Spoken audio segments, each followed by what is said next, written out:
Assalamualaikum warahmatullahi wabarakatuh.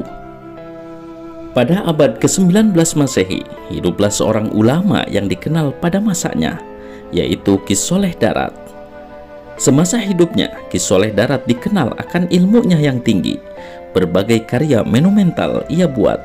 Berkat ilmunya yang tinggi itu, ia mendapat pengakuan dari penguasa Mekah dan dipilih menjadi seorang pengajar di sana.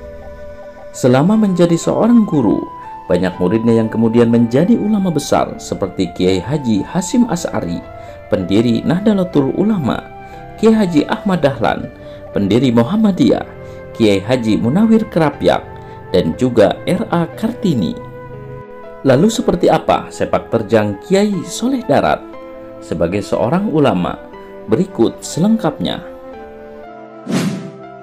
Kiai Haji Soleh Darat lahir di Dukuh Kedung Cumbleng, Desa Ngeroto, Kecamatan Mayong, Jepara, pada tahun 1820 Masehi.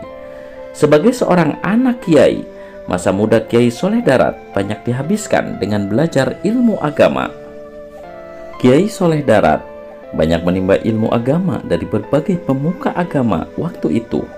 Guru-gurunya mengajari Kiai Haji Soleh Darat muda kitab-kitab yang berisi berbagai macam ilmu agama seperti tafsir, ilmu falak, nahwu shorof, tasawuf, dan lain sebagainya. Tak puas sampai di situ, setelah menikah, Kiai Soleh Darat merantau ke Mekah. Di sana ia berguru pada ulama besar seperti Syekh Ahmad Al-Mukri, Syekh Ahmad Nahrawi, Syekh Sulaiman Hasbullah Al-Maki, dan Said Ahmad Ibnu Jaini Dahlan. Karena ilmunya yang tinggi itu, Ki Soleh Darat mendapat pengakuan dari penguasa Mekah saat menuntut ilmu di sana. Ia pun kemudian dipilih menjadi salah seorang pengajar di sana. Disinilah ia kemudian bertemu dengan Mbah Hadi Giri Kusumo. Melihat kehebatan Kiai Soleh Darat, Mbah Hadi merasa terpanggil untuk mengajaknya pulang ke tanah air dan mengajar umat Islam di Jawa yang masih awam. Namun karena terikat dengan penguasa Mekah, ajakan ini ditolak. Namun Mbah Hadi tetap nekat dan menculik Kiai Haji Soleh Darat. Agar tidak ketahuan, Mbah Hadi memasukkan Ki Soleh ke dalam sebuah peti bersama barang bawaannya. Setelah sempat ketahuan, Mbah Hadi dan Ki Soleh berhasil melanjutkan perjalanan dan berhasil mendarat di Jawa dengan selamat.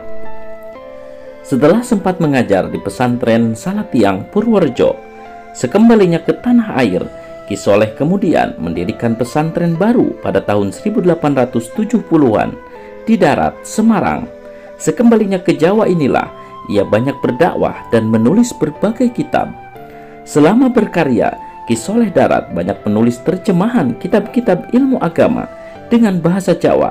Salah satu karya yang terkenal adalah kitab tafsir dan terjemahan Al-Quran yang diberi nama Kitab Faid Ar-Rahman, yang menjadi kitab tafsir Al-Quran pertama dengan berbahasa Jawa. Kitab inilah yang membuat R.A. Kartini tertarik terhadap Kiai Soleh Darat. Setelah jadi, kitab itulah yang ia hadiahkan kepada R.A. Kartini saat menikah dengan R.M. Joyoningrat. Sebagai seorang ulama, Kiai Soleh Darat juga dikenal memiliki karomah. Dikisahkan saat dia sedang berjalan kaki menuju Semarang, lewatlah tentara Belanda dengan mengendarai mobil. Begitu mereka menyalip Ki Soleh, tiba-tiba saja mobil itu mogok. Mobil itu bisa berjalan lagi setelah tentara Belanda memberi tumpangan kepada Kiai Soleh Darat. Di lain waktu, pemerintah Belanda mencoba menyogok Ki Soleh Darat dengan menghadiahinya banyak uang dengan harapan dia mau berkompromi dengan pemerintah Belanda. Mengetahui hal itu, Ki Soleh Darat marah dan mengubah bongkahan batu menjadi emas di hadapan utusan Belanda itu.